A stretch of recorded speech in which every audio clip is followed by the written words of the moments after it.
مشاهدينا أهلا وسهلا بكم إلى مقر مؤتمر ومعرض مصر الدولي للبترول هنا في القاهرة، حيث أستضيف في لقاء خاص السيدة كادري سيمسون مفوضة الاتحاد الأوروبي للطاقة. Ms. Simpson, welcome on الشرق News. Let me start by discussing the energy situation today in Europe. You've had a rather mild winter. You managed to save energy and you filled up your storage facilities. Would you say the energy emergency state is over for Europe, or is it still premature to say that? Last year was an extraordinary year for Europe because we lost our dominant gas supplier, Russia. Russia decided that instead of selling and respecting long-term contracts, they will cut their supply. And that created a very dangerous situation for European households and industry. But with the help of international partners, we were able to diversify away from Russian supplies. We attracted record volumes of LNG, and we filled also our underground gas storage.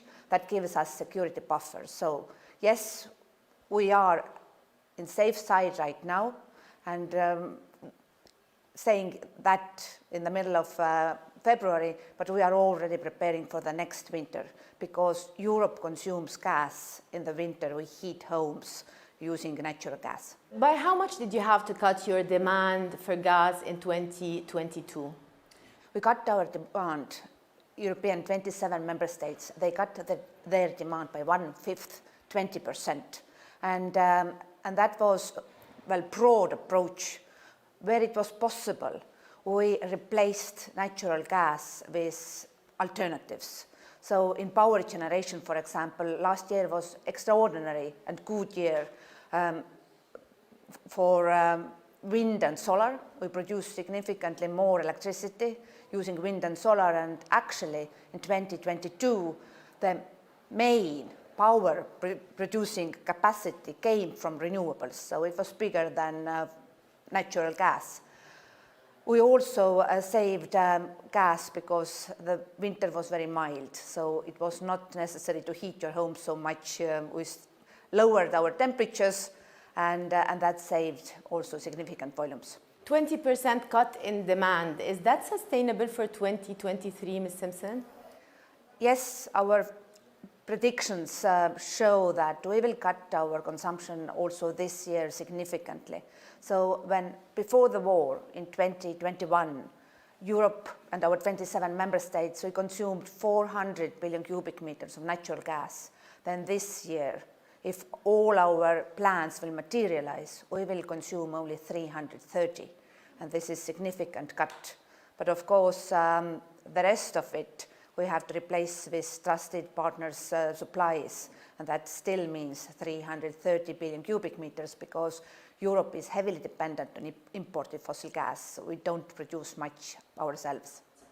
Gas prices have come down significantly in the past few months. Yet many analysts expect a rather volatile year in terms of prices for 2023. What's your view on that?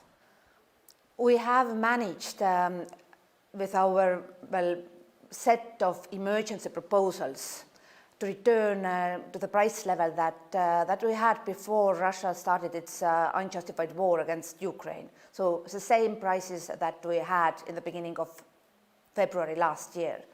But indeed, LNG market is global market, and we are not the only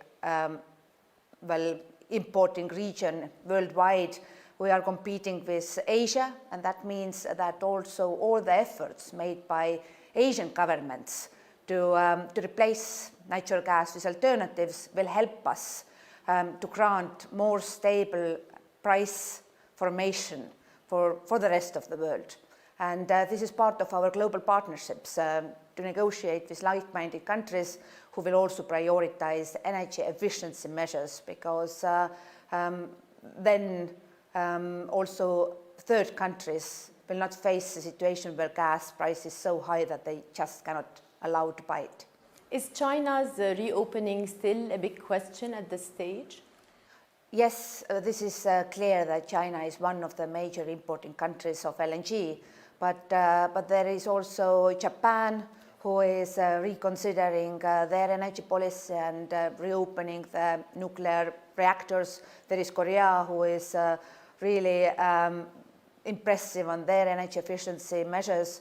So Asian market plays a significant role, but we want to share our best practices, how with very short time span you can significantly cut the consumption without lowering the standards.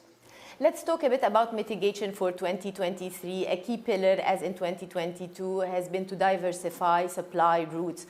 What new markets are you expecting to attract LNG and gas from in 2023? For us, it was very important that we do have a solid network of LNG terminals all across Europe.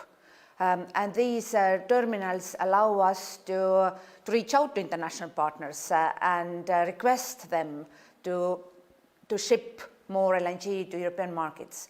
And this year you can expect that we will also bring to European shores additional FSRU vessels that allow us to even maximize from current record levels the capacity to receive LNG.